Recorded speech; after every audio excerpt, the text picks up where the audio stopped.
The video for March 27th, 2017 is entitled Moral and Ethical Bankruptcy.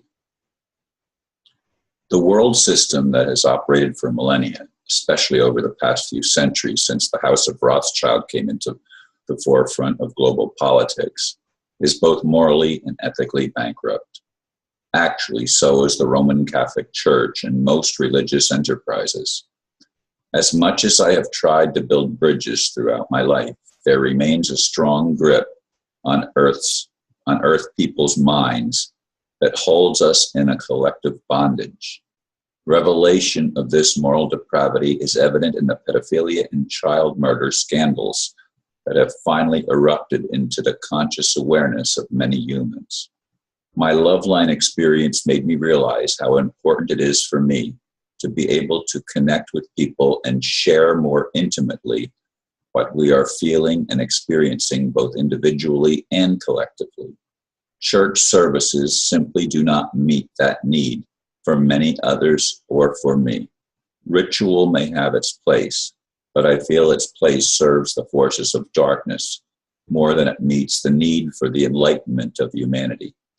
For me, I will likely make some changes in the near future that will give me greater opportunity to let my light shine. Yes, I've been pondering a lot here this morning before I even came to the computer about events over the past few days. And for the past, really since I guess I moved into this place, I've been re-examining where I am, and it doesn't look as if the minister of the church that I've been going, even though I like Tom Pope, the pastor, and I like his little granddaughter, and I connected with her and a few other people as well in the congregation. I don't think he's going to allow me to have a discussion group where I can actually get to connect with other people in the church and invite other people in the community to come and have open discussions. And to me, the open discussion thing is critical to the awakening process. Keeping us in the bondage of a controlled lecture every Sunday or Saturday or whenever we have our meetings, it just does not fulfill the need of humanity or individuals who want to become the best we can be and fulfill some level of destiny of becoming free, of knowing the truth. We can't know the truth if we're not allowed to explore ideas that differ from what we've been told. If we only believe what we've been told, we are easily mind controlled, and we easily enter into a state of conflict, not a state of love. It's just more egocentricity and more religion. It's not something that sets us free. It's something that binds us and enslaves us both mentally and physically and morally and ethically. And again, the moral and ethical bankruptcy is evident in our world when people think more of money than they do of truth, and they are willing to sell their souls and their lives to a system that we are beginning to grasp finally how corrupt and evil it is and has always been.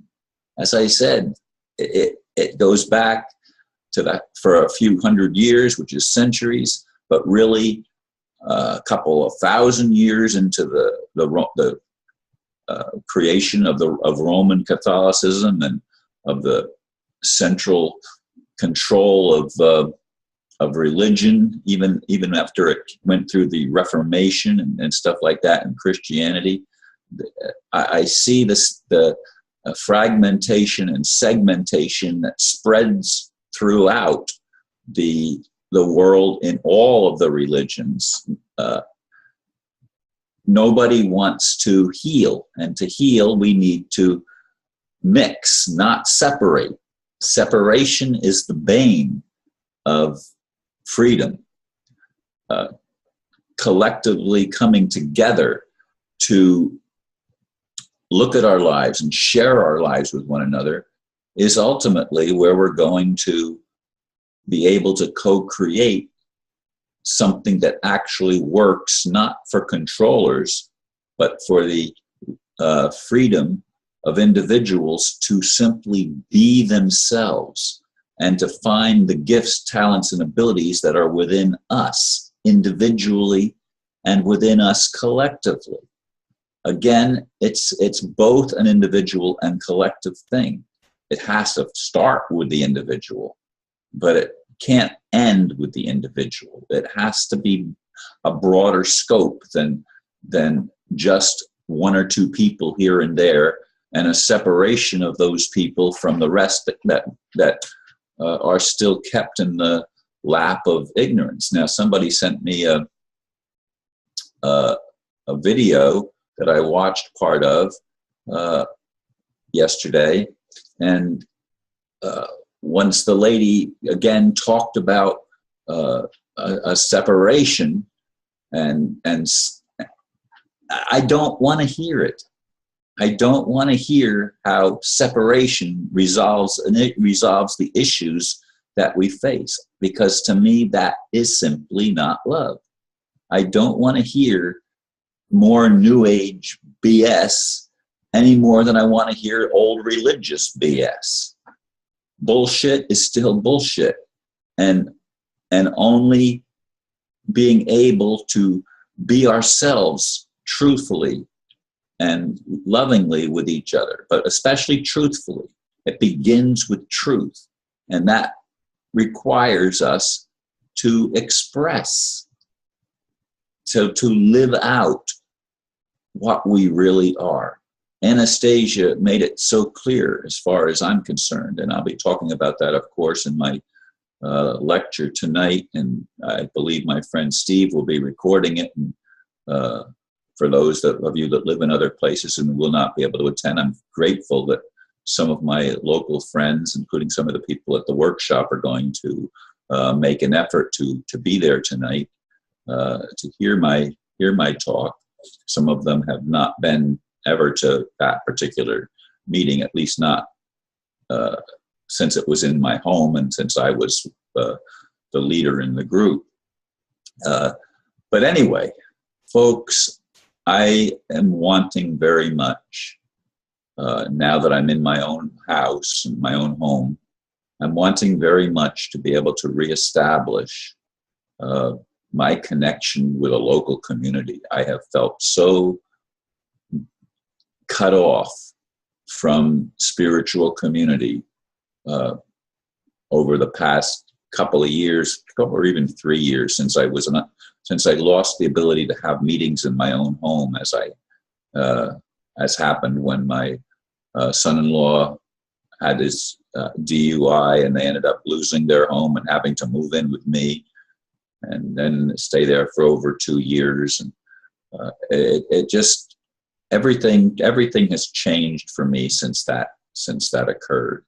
And I want very much to be able to be in a community where I can share and where I can listen to others share, and where we can be genuine and authentic and not hide behind the cloak of